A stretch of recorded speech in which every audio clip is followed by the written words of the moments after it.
watching DD India News Hour, India's voice to the world. I'm Tanvi Taneja. Coming up in the next hour.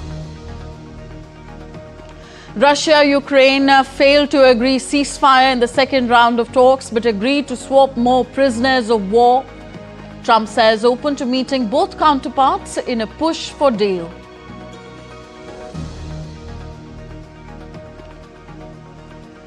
US President Donald Trump rules out allowing Iran to enrich uranium under any nuclear deal.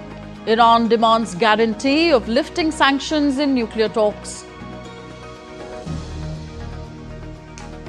Polls open for South Korea's snap presidential election. The country is voting to choose a new leader after ex-President Yoon Suk-yeol was impeached over his abortive declaration of martial law. US Second Lady Usha Vance recalls meeting with Prime Minister Narendra Modi as very special, says India-US relationship very personal, time of great opportunity for both countries. India's global outreach under Operation Sindoor intensifies. All-party delegations engage with key international leaders to underscore the nation's unwavering stand against terrorism. And Royal Challengers Bengaluru and Punjab Kings look to end their 17-year title drought as they face off in the final clash in Ahmedabad.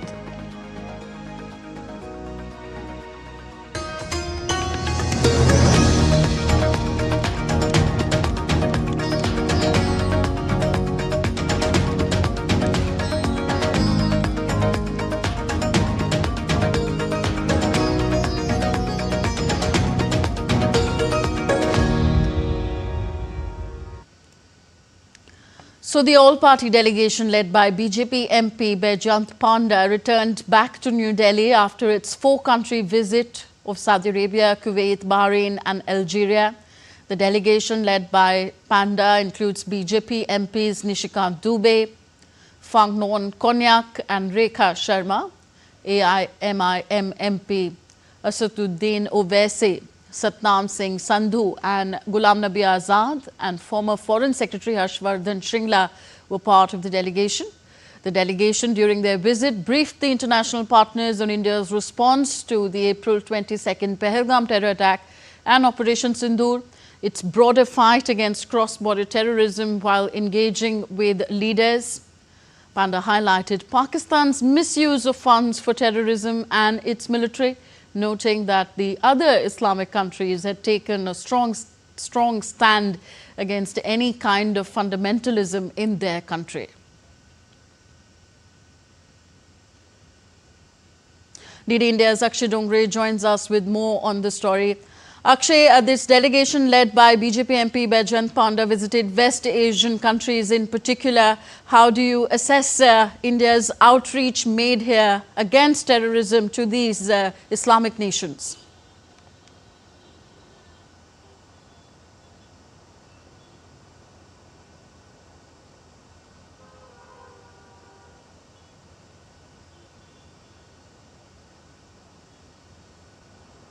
Well, when it comes to these countries that were visited by this particular delegation that has returned back, there was a lot of work that was done by the delegation, especially the visit to four countries that include Saudi Arabia, Bahrain, Algeria.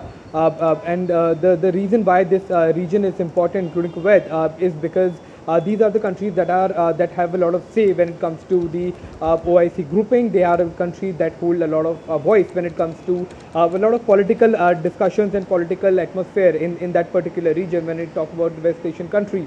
So it was important to put the facts and figures in front of the countries of the West Asia as well. Many of them who have supported certain statements coming in from Pakistan due to the propaganda that Pakistan has been spreading, especially on communal lines, had to be destroyed and has to be exposed, and that exactly is what was done by the delegation that went there, which also had Muslim leaders like Asaduddin Owaisi who exposed Pakistan, who also ensured that the false agenda and propaganda that has been spread by the ISPR, Pakistani military, ISI, and even the Pakistani government has to be destroyed as far as these countries are concerned. And in fact, we saw a lot of positive outcomes as well, especially because when it comes to the West Asian nations, they are also plagued by these kind of terror attacks that have been emanating, especially from countries such as Pakistan, countries that have been sheltering these terrorist elements, and in fact, who have a bad track record of harboring terror to use them as political tools. So that is what exactly has happened in these countries. The first delegation has come back. Several other delegations that have gone around the world will be coming back in the next few days. In fact, today as well, other delegations will be coming back to Delhi, and the task that was given to them was largely successful, especially when it comes to decimating the fake news that has been spread by Pakistan over several years. And the task that was given to them was to ensure that the countries know that what was Indian retaliation about, why the attack that took place in Pahalgam not only brought a bad name to an entire community because people were killed based on their religion, but also because this was a nefarious design, especially to create communal disharmony among Indian communities of different different background as far as India as a whole country is concerned. So it was never about religion, it was never about community, it was never about a communal agenda, it was always about spreading terrorism as a political tool by Pakistan, and that these lines have been adhered to by the delegation members who were there, and it was a message that had to also be spread to these countries, was that India stands as one, India is united, all the political parties, despite their political differences, are united when it comes to national security and safeguarding the interests of our country. Yes, India stands united in its fight against terrorism. Thank you very much, Akshay Dongre, for reporting on the story. Further, an all-party parliamentary delegation led by Congress MP Shashi Tharoor thanked Brazil for its continued support to India in its fight against terrorism. It met with the head advisor to Brazilian president to brief him on New Delhi's resolute response to the Pahalgam terror attack. Vice Foreign Minister and her team were very sympathetic, warm. I would even say the atmosphere in the meeting was tremendously warm and friendly. And the main purpose for us was to ensure that our message was understood and there would be a feeling of the importance of solidarity in the struggle against terrorism. And that we got. The delegation also met Brazil's acting foreign minister, Maria Laura da Rocha. They discussed recent events leading to Operation Sindoor and India's firm resolve against terrorism. The delegation also appreciated Brazil's understanding and support for our security concerns. The Group 4 delegation, led by Shiv Sena MP Shrikant Shinde, met with the Speaker of the House of Representatives of Liberia, Richard Nagbe-Koon, and the group of representatives. The Shiv Sena MP highlighted the strong ties between the two countries and underlined India's long-standing fight against terrorism. All the nations should come together in the fight against this terrorism. And as we went to all these nations, UAE, Sierra Leone, DR Congo and Liberia, all the nations assured and were very positive that they will stand with India in these tough times and also in this battle against terrorism. BJP MP Baswari Swaraj also reaffirmed India's stand against terrorism. Terrorism is not a regional problem. This is the time when the world needs to stand tall together and needs to call out morally those nations like Pakistan that are sponsoring terrorism. What happened on 22nd of April was a barbaric attack on humanity. After wrapping up their five-nation visit, the all-party delegation led by DMK MP Kanimudi will be reaching Delhi on Tuesday afternoon from Spain. DD India's Dibyendu Mondal spoke to DMK MP Kanimudi in Madrid about the outcome of the visit and what the delegation achieved. Listen in. As the delegation completes its five-nation visit on Operation Sindoor and what India had faced on the 22nd of April in the Pahalgam attack, I'm joined by the leader of this delegation and DMK MP Kanimudi ma'am. What was the talks like in Spain? No, it was very reassuring, and I think the foreign minister has already in touch with the Minister of External Affairs, Mr. Jaishankar in India, and he seemed to be very positive and supportive about what is happening, and already they've condemned what happened in Pahalgam and the terrorist attack. We also got the opportunity to explain that though Spain has been subjected to many terror attacks, the difference between what happens in India and what has happened in Spain is that what happens in India is sponsored by another country. The cross-border terrorism has been sponsored by another country, by Pakistan, and these terrorists are trained there. And they also, we've made it very clear that we cannot negotiate with somebody who's sponsoring terror. How has the experience been here when you have come and met multiple countries, multiple different think tanks, leaders, senators from different countries bringing the voice of India? Just the fact that, a member of parliament from the opposition party is leading the delegation, and the majority of us are from opposition parties, and there's just one member from the BJP. That itself is a message to the world that India stands as one, and I think in many countries people have, including Spain, they are surprised that that this has been possible. How were the responses in all the countries that you have been? All are of course friends of India, but despite that, how has the responses been from different countries? No, I think it's given an opportunity to clarify if they had doubts, and also that we come in person to meet them and to explain ourselves and also to reach for support. Response has been very heartwarming.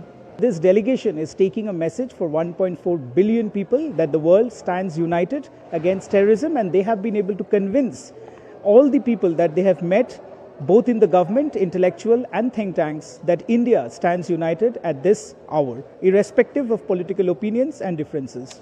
With camera person Shailendra Chauhan, this is Dibyendu Model from Spain in Madrid for DD India.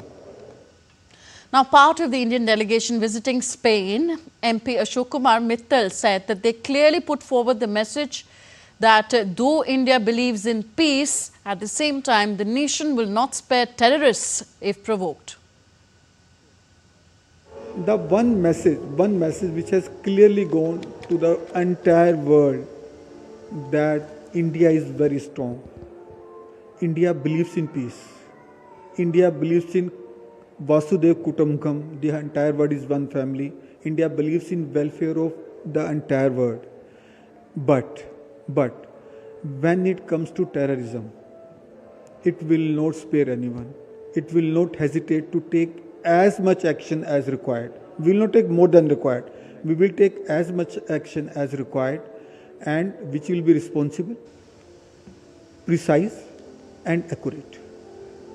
But we will not allow any terrorism activities to be conducted on soil of India.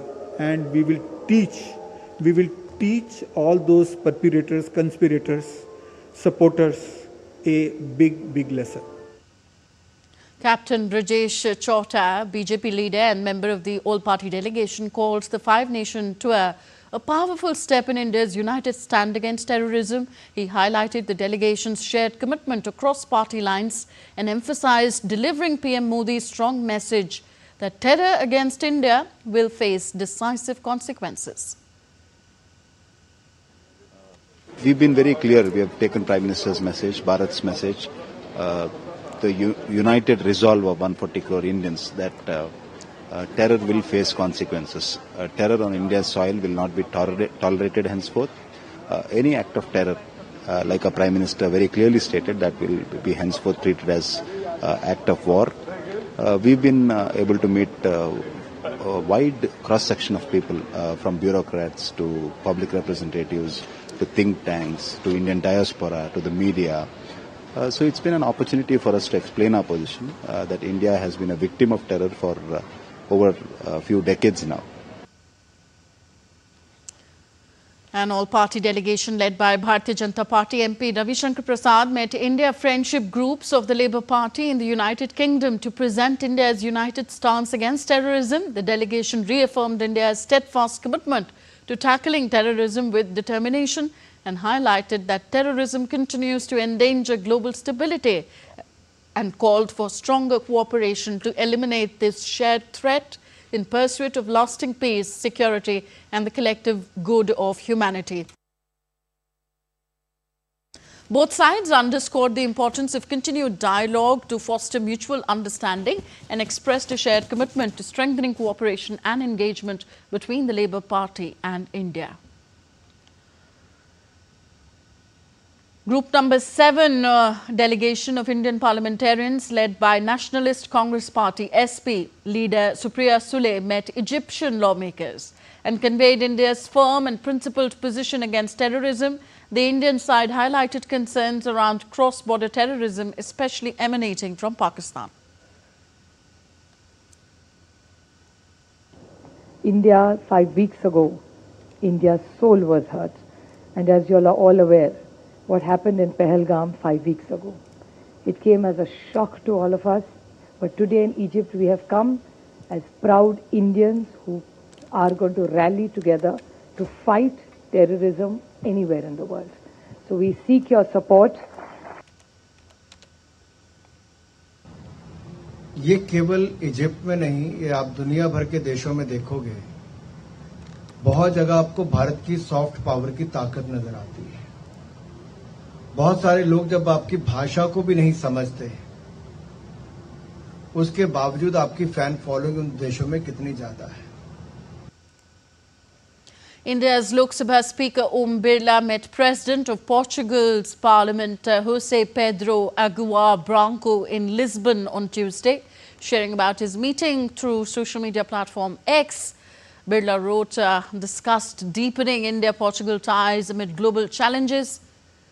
During their meeting, Om Birla also emphasized upon India's unwavering zero-tolerance policy on terrorism and called upon nations to unite in this crucial fight collectively. You're with us on DD India News Hour, still to come on the show. A Chinese Commerce Chamber decries EU's discriminatory curbs on medical device firms, urges them to reconsider. The suspect in a series of recent firebomb attacks in Colorado charged with federal hate crime in the United States. And Mexican President Claudia Sheinbaum defends the country's first judicial election despite just 13% voter turnout on Sunday.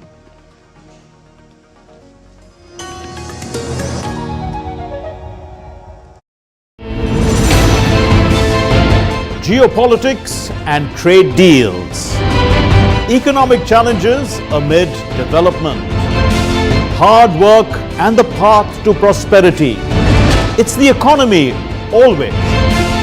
Between walkers, money is what money does and says. Supply creates its own demand. Between the bulls pulls and bears tears. When supply chains globalization and India rises to the podium. We'll get you centered with the economic brief at 8 p.m. every Thursday on DD India.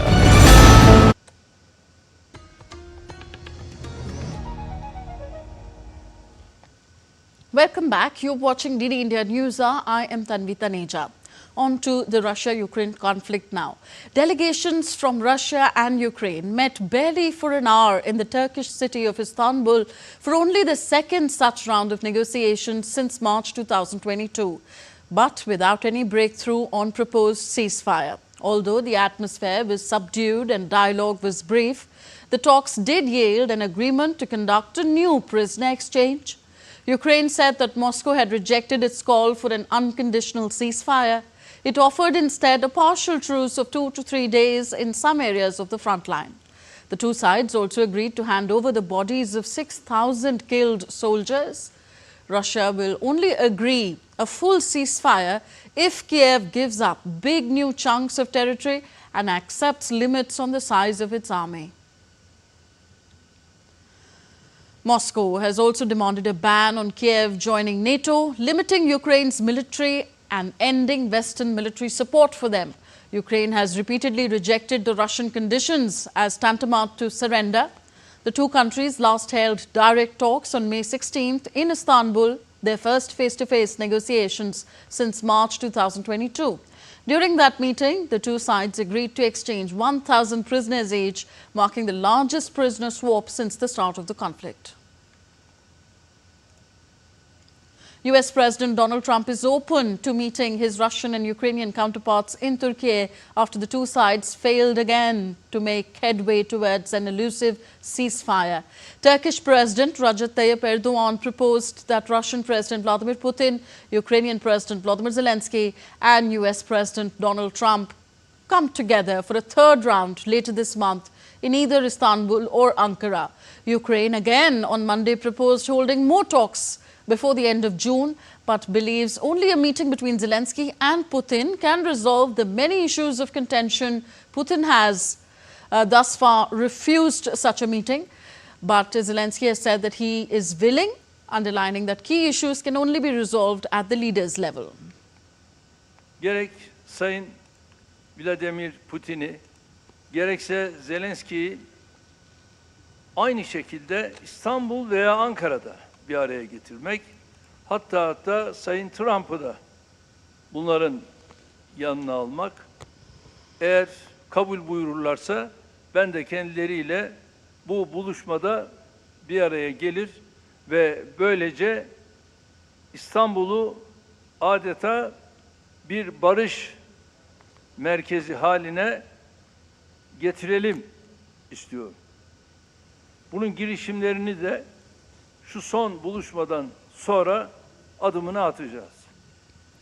Meanwhile, Zelensky said in an online news briefing on Monday that his delegation at the talks in Istanbul gave a list of nearly 400 children it wanted Russia to return, but that the Russian delegation agreed to work on returning only 10 of them. Далі, що стосується дітей, ми передали список з майже 400 дітьми русським. Вони нам запропонували щось в цьому напрямку напрацювати до 10 дітей. Ось це їх бачення таке щодо гуманітарних питань. At the UN, spokesperson Stephanie Dujarric hoped that talks could lead to lasting and comprehensive peace in line with the UN Charter. Let's get to an agreement. I do want to add that obviously we hope that the talks that concluded in Istanbul could lead to a full, immediate and unconditional ceasefire as the first step towards a just, lasting and comprehensive peace in line with UN Charter, international law and relevant UN resolutions. US President Donald Trump on Monday ruled out allowing Iran to enrich uranium under any nuclear deal between the foes as Tehran defended what it said was its peaceful pursuit of fuel for power generation. Uranium enrichment has remained a key point of contention in 5 rounds of talks since April to ink a new accord to replace the deal with major powers that Trump abandoned during his first term in 2018. As per the latest proposal that Washington had sent Tehran on Saturday, would allow limited low-level uranium enrichment on Iranian soil for an amount of time that is yet to be determined. Iran's Foreign Minister Abbas Araghchi met with the UN nuclear watchdog IAEA chief Rafael Grossi in Cairo and said if the goal is to deprive Iran of its peaceful activities, then certainly no agreement will be reached. The remarks came after Grossi of the International Atomic Energy Agency on Monday called for more transparency from Iran following a leaked report that showed Tehran had stepped up its uranium enrichment. The report showed that Iran has ramped up production of uranium enriched up to 60%, close to the roughly 90% level needed for atomic weapons. US President Donald Trump and Chinese President Xi Jinping will likely speak this week, days after Trump accused China of violating an agreement to roll back tariffs and trade restrictions. Trump said on Friday he was sure that he would speak to Xi. China said in April that the two leaders had not had a conversation recently. Trump reignited strains with China last week when he accused China of violating a deal that had led both countries to temporarily reduce huge tit-for-tat tariffs. The suspect in a series of recent firebomb attacks in Boulder, Colorado, Mohammad Sabri Suleiman, appeared in court on Monday. The hearing was brief, lasting under 5 minutes. During the appearance, the court scheduled a date for the formal filing of charges, Thursday, June the 5th. The judge also left Suleiman's bond unchanged at $10 million cash only. Suleiman is the main suspect in an attack on a pro-Israeli rally in Colorado that injured 8 people. He's being held on an array of charges, including assault and the use of explosives. The posted list of felony charges against Suleiman also include charges of murder in the first degree, although police in the city of Boulder said that no victims died in the attack.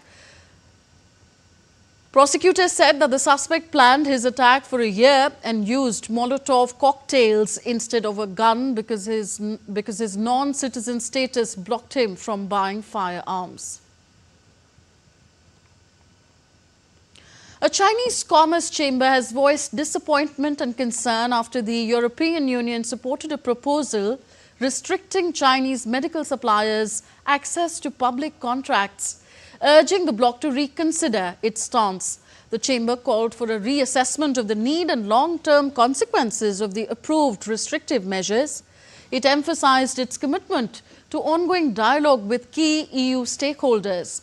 According to EU diplomats, EU governments have supported a European Commission proposal to impose restrictions on Chinese medical device suppliers' participation in public contracts, following concerns that EU companies were denied fair access to China's public tenders.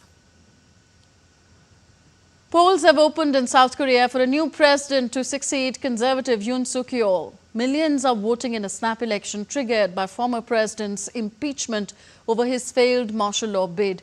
The National Election Commission is scheduled to certify the result on Wednesday, and the winner's inauguration is expected within hours. Opposition's Lee Jae-myung is the frontrunner, and the ruling party's Kim Moon-so, a former member of Yoon's cabinet, is trailing him. Leading candidates ended 3 weeks of official campaigning late on Monday, crisscrossing the country before converging on Seoul for final rallies as they vowed to put months of turmoil behind them and breathe a new life into an ailing economy. The election has been shaped by the fallout from Yoon's brief but disastrous move in December, which triggered divisive protests and months of political chaos in the Asian nation. Still to come on DD India News Hour. Mongolian Prime Minister resigns after losing Parliament's confidence vote. India looks to fast-track economic ties with key European partners as Commerce Minister Piyush Goyal tours France. And the flood situation in the Indian state of Assam worsens. Shribhumi is the worst hit district.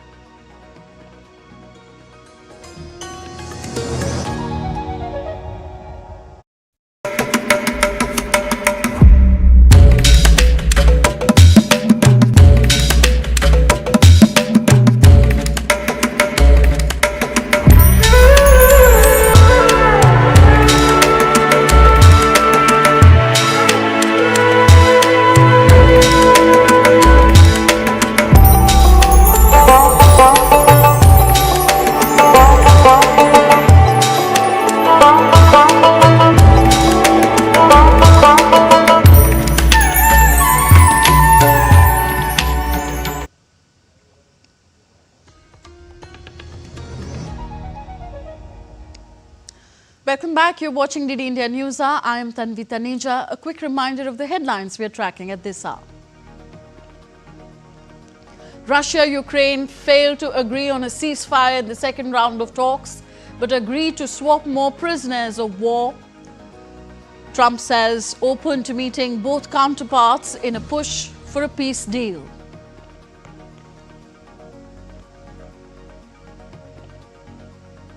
US President Donald Trump rules out allowing Iran to enrich uranium under any nuclear deal. Iran demands guarantee of lifting sanctions in nuclear talks.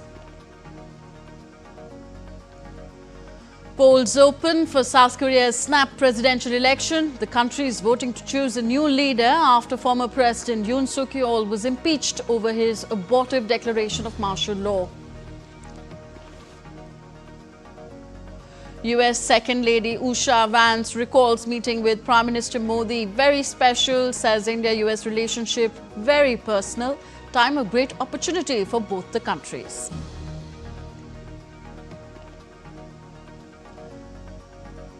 India's global outreach under Operation Sindoor intensifies. All-party delegations engage with key international leaders to underscore nation's unwavering stand against terrorism. US Second Lady Usha Vance recalled her visit to India and her children's experience in the country. In a conversation at the US-India Strategic Partnership Forum in Washington, D.C. on Monday, Vance called the visit to India a trip of a lifetime for her and her partner, and added that it was her children's first visit to India. Vance also called the meeting with Prime Minister Narendra Modi very special. She said that her children put PM Modi in the grandfather category and they love him and were hugging him when they visited his residence during their visit to India. J.D. Vance and his family were on a 4-day official visit to India in April. During the visit, Prime Minister Modi hosted Vice President of the US, J.D. Vance and his family at his Lok Kalyan Marg residence in New Delhi. Meeting the Prime Minister, that was really very special. We'd actually had a chance to meet him before. And it's funny, my kids saw him. They were sort of sleep deprived in Paris. And they saw an Indian man with a white beard and white hair, and they just put him in the grandfather category immediately. So they are very into him. They just love him. And he really cemented his status by giving our 5-year-old a birthday present that day. So when we were able to visit his home, they just sort of ran up, they were hugging him. He was just incredibly kind and generous to them. And I think it was a very productive conversation for JD and the Prime Minister, of course, but also I think it was a real opportunity for us to kind of cement that personal relationship that they have, which I think is only to the good. Vance also spoke about visiting places in North India, including the iconic Taj Mahal, and enjoying Indian food. She also remembered the puppet show, which featured artists from all across India.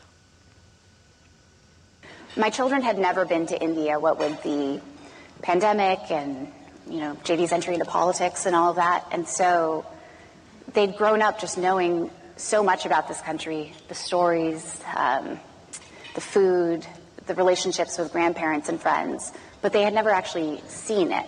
So it was just sort of mind-blowing from their perspective. And then for me and JD, I think it just could not have been any more special. We had the opportunity to see some of the greatest sights in North India. We're looking forward to our next trip and trying to get to the parts of the country where my family is from as well. Talking about her children's experience in India, Usha Vance said that her son was so taken by the experience of visiting India that he actually announced to the Prime Minister about his plans of staying in the country. They've been all over the place and they've had wonderful opportunities to see the world, but this was really special to them. Ewan, our oldest, was really taken by the sculptures in the temple that he visited. Mm-hmm. He just thought it was incredible craftsmanship and, of course, showed things that he was very familiar with from stories and from talking with me. And then Vivek, our middle child, was very excited to meet elephants and peacocks and a camel and just any animal that he could kind of get his hands on. And then our daughter, I think, she's sort of along for the ride. She really enjoyed her time in an auto rickshaw. The India Meteorological Department has issued a strong weather warning for multiple states, highlighting heavy to extremely heavy rainfall and strong winds in several regions. Parts of Meghalaya recorded heavy to very heavy rainfall, with isolated locations experiencing extremely heavy downpours. Heavy to very heavy rain was also recorded at isolated places in Tripura and Arunachal Pradesh. States like Manipur, Mizoram, Kerala, Odisha and Sub-Himalayan West Bengal also experienced heavy showers in some areas. The Met Department further predicts the national capital Delhi to witness generally cloudy skies with light rain or thunderstorm activity over the next 2 days. No heat wave conditions are likely over the next 7 days. Winds are expected to shift northwesterly later in the week. The air quality index, AQI, stood at 158 according to the Central Pollution Control Board's national bulletin for the past 24 hours. On to the situation in the northeast. The flood situation in Assam significantly worsened, with Shribhume emerging as the worst hit district, followed by Kachar and Nagaon. Devastating rains have damaged major roads, disrupting connectivity. Death toll has now risen to 6. Currently, 10 rivers in the region are flowing above their danger levels. More than 1,200 villages across 22 districts are submerged under flood waters. Rescue operations are ongoing round the clock, with the State Disaster Response Force, SDRF teams, inland and water transport, fire and emergency services and local administrations actively involved in the process. And now let's connect with Subina Roy joining us from Dibrugarh, Assam. Subina, we have told our viewers that Shribhume, Kachar and Nagaon districts are the worst hit. Tell us, what are the major challenges being faced by the rescue teams on the ground, especially in these worst affected districts? Yeah, a very good morning, Tanvi. These heavy rains has caused a lot of devastation across the state.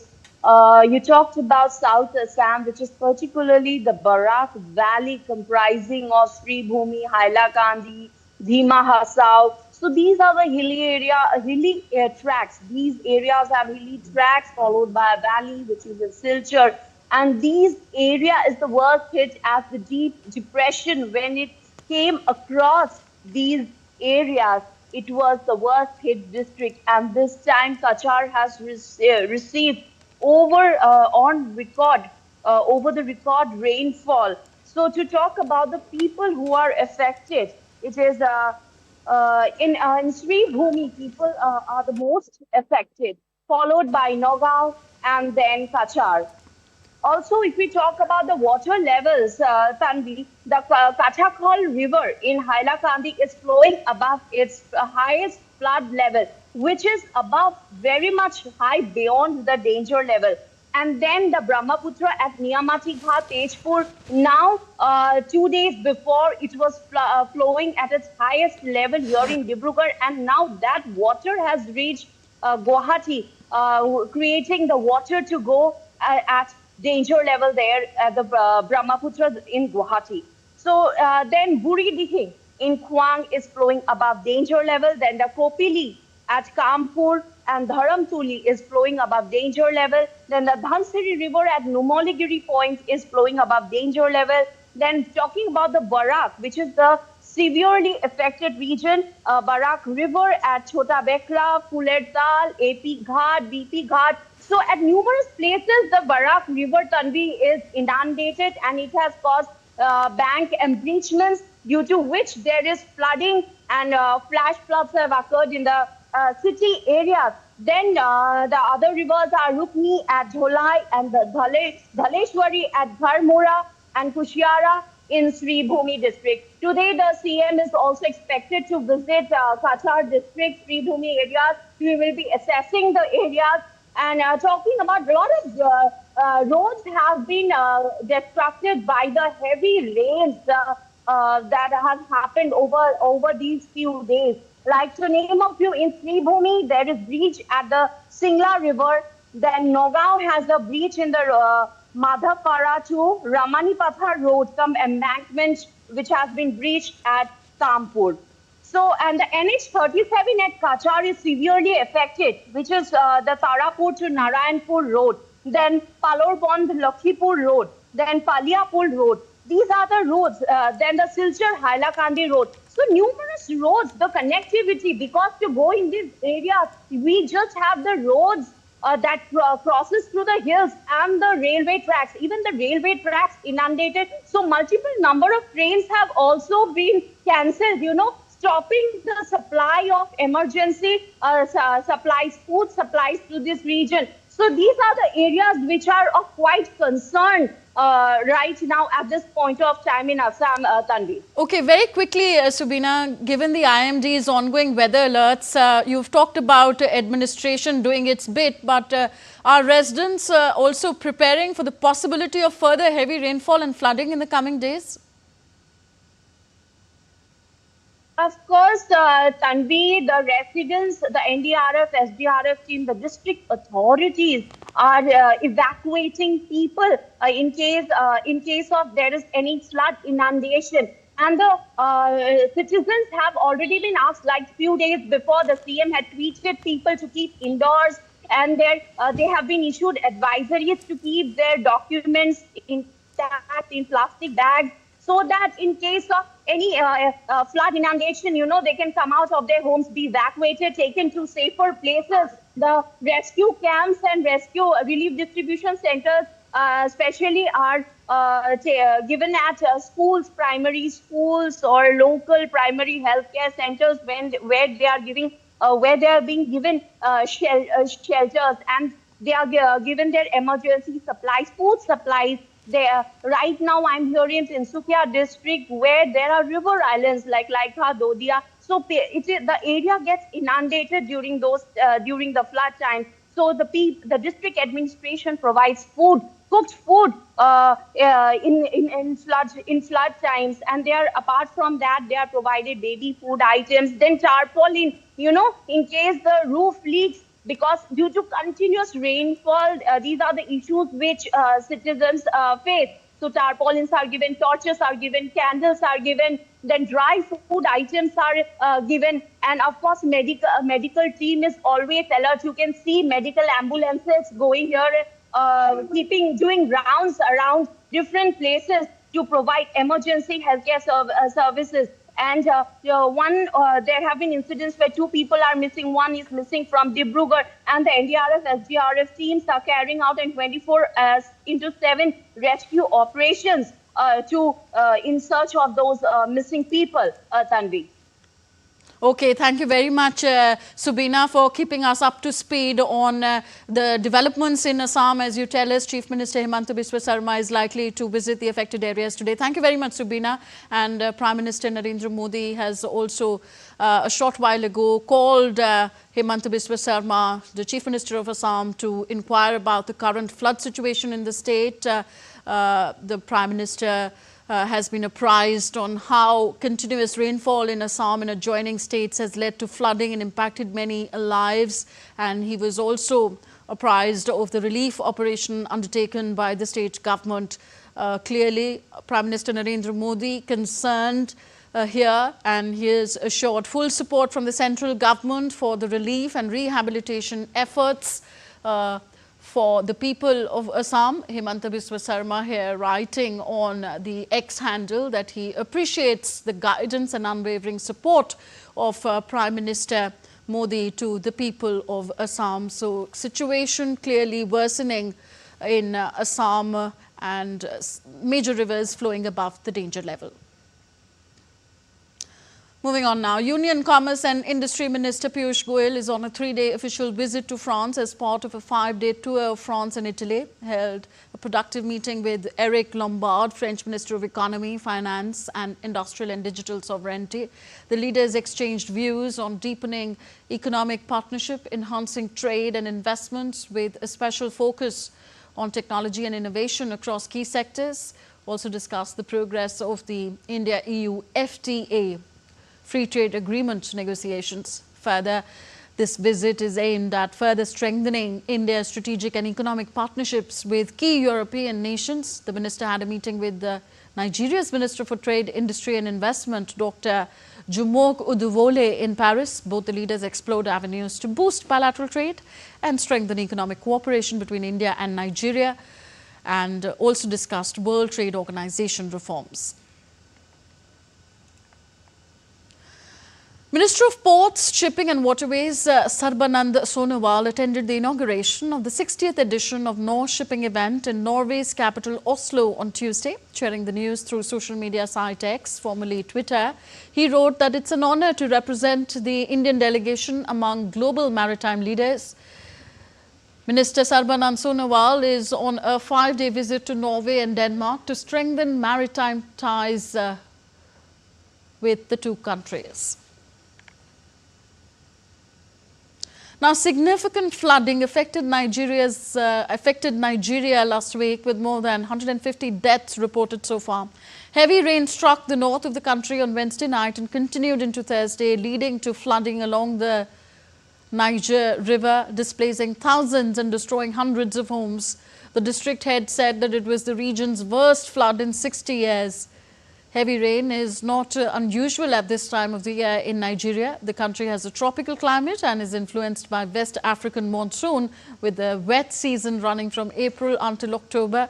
This type of seasonality is linked to land-sea temperature differences alongside the shifting intertropical convergence zone, a band of low pressure roughly around the equator that shifts north and south with the angle of the sun. Mongolian Prime Minister Lusan Raim Oyun Erdin resigned on Tuesday after losing a confidence vote among lawmakers. The secret ballot followed days of protests in the capital Ulaanbaatar against alleged corruption. Oyun Erdin said that he was honored to serve Mongolia during challenging times, including the pandemic, wars and trade tariffs.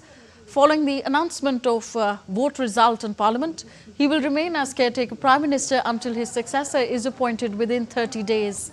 Since Oyun Erdin assumed power in 2021, Mongolia's ranking in Transparency International's Corruption Perceptions Index declined significantly.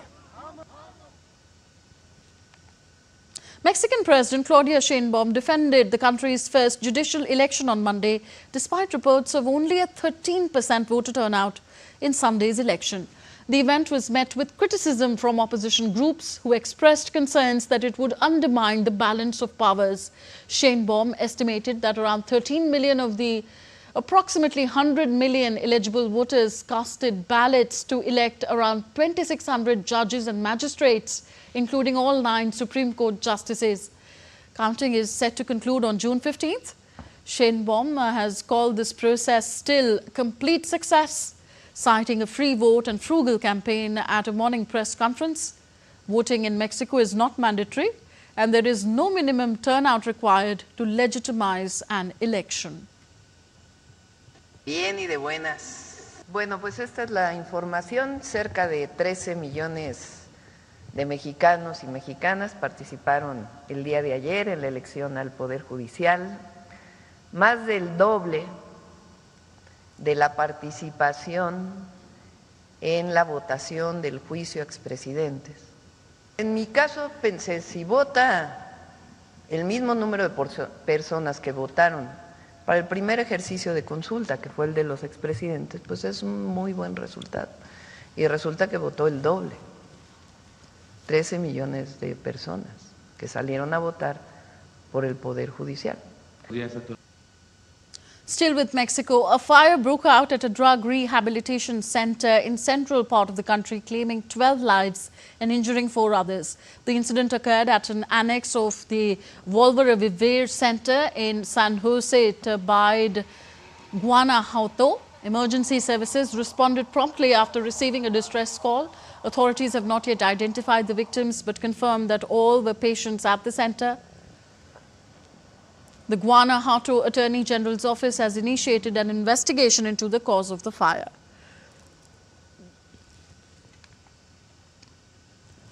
Demonstrations erupted across Bolivia on Monday as supporters of former President Evo Morales and farmers took to the streets to protest the country's worsening economic crisis and the current government. Morales, Bolivia's first indigenous president, has contested his exclusion from the 2025 presidential election. His supporters organized protests and blockaded highways in Cochabamba. In response, Government Minister Roberto Ignacio Rio Sanjanes accused Morales' supporters of trying to disrupt elections and push an unqualified candidacy, vowing the government won't let cities be held hostage for electoral gain. The Bolivian indigenous group, Red Ponchos, protested in La Paz over a worsening fuel shortage that is impacting agriculture in the country.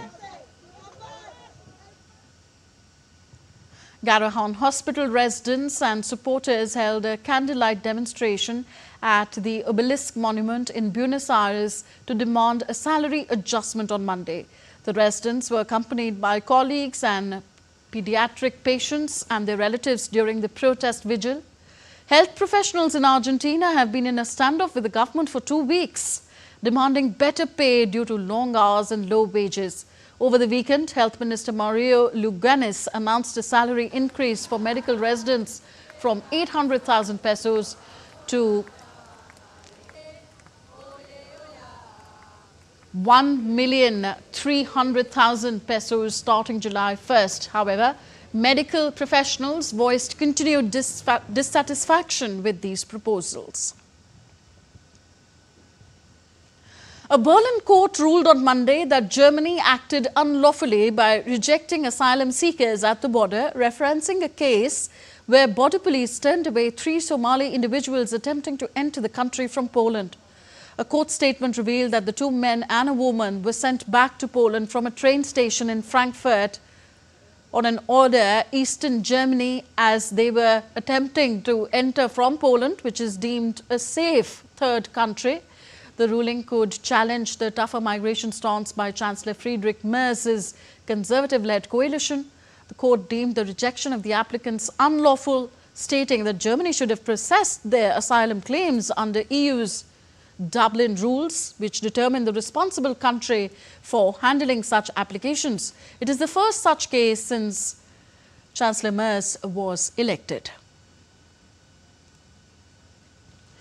Strong upper-level winds will continue to push Canadian wildfire smoke into the U.S. early this week.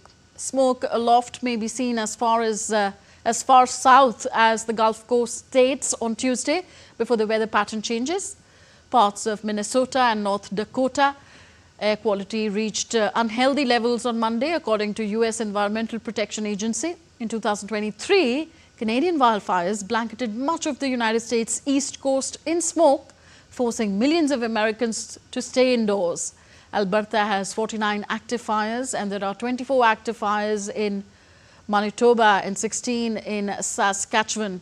Nearly 5,000 people have been evacuated, adding that the government is restarting its Emergency Management Cabinet Committee out of concerns that the situation in the province is worsening. The sacred relics of Lord Buddha have been brought back to India aboard a special aircraft of the Indian Air Force. Late last night, the relics arrived at Delhi's Palam Technical Airport from Da Nang City, Vietnam, under the leadership of the governor of Odisha. These holy relics were displayed across 9 cities in Vietnam over the past month, drawing immense reverence and devotion. More than 17.8 million people visited to see these sacred relics during their stay in Vietnam, showcasing the deep spiritual connection between the people of the two countries. Vietnam expressed heartfelt gratitude to the government of India for sharing this spiritual treasure. The visit was not only a religious occasion, but also a strong symbol of India-Vietnam cultural ties.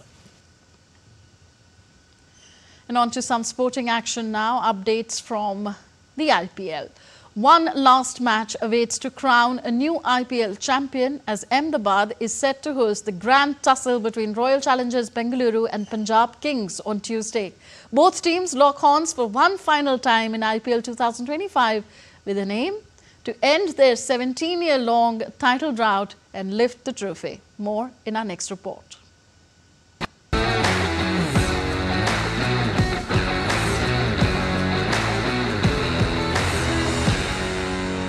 The stage is set for the finale of the Indian Premier League 2025. It's the Royal Challengers Bengaluru who will be locking horns with Punjab Kings at Ahmedabad. RCB booked spot in the final after getting better off Punjab's in the Qualifier 1, while Punjab Kings got a second chance in Qualifier 2, where they defeated Mumbai Indians. PBKS and RCB had finished number 1 and 2 in the league stage with 9 wins, 4 defeats and 1 no result each in 14 games. There was very little difference between their net run rates too. While PBKS had defeated RCB in Bengaluru, RCB won the reverse fixture in Mullanpur. While Rajat Patidar's Bengaluru were flawless in away conditions, becoming the first team to win all 7 away games in the league stage of an edition. The Kings were clinical in managing defeats, as Iyer's side never endured 2 defeats in succession. PBK's success in IPL 2025 has revolved around their uncapped Indian players, while RCB have traditionally been the home of the game's biggest superstars. They have shed that persona this time. Their captain Rajat Patidar has 4 international caps to his name. Their vice-captain Jitesh Sharma 9. RCB, who finished runners-up in 2009, 2011 and 2016, will be appearing in their 4th IPL final. PBKs have been in an IPL final only once before, in 2014, when they were known as Kings 11 Punjab and lost to Kolkata Knight Riders. Their captain Shreyas Iyer is the first IPL player to lead 3 different teams to the finals. He was captain of Delhi Capitals in 2020 final and led KKR to the title in 2024. Both teams will now set out to end their 17-year-long title drought when they clash for one final time in IPL 2025 final. One team will bask in the ecstasy of victory, while the other will endure the agony of near-miss heartbreak. Sports Desk, DD India. That's all for this edition of DD India News Hour. Do let us know your thoughts on the news of the day. Connect with us on our different social media handles at DD India Live. And you can also download our DD India mobile app for quick news and updates on the go. We'll be back with more news as it breaks here on DD India. I'm Tanvi Taneja from all of us here in New Delhi. Thank you for watching. Namaskar.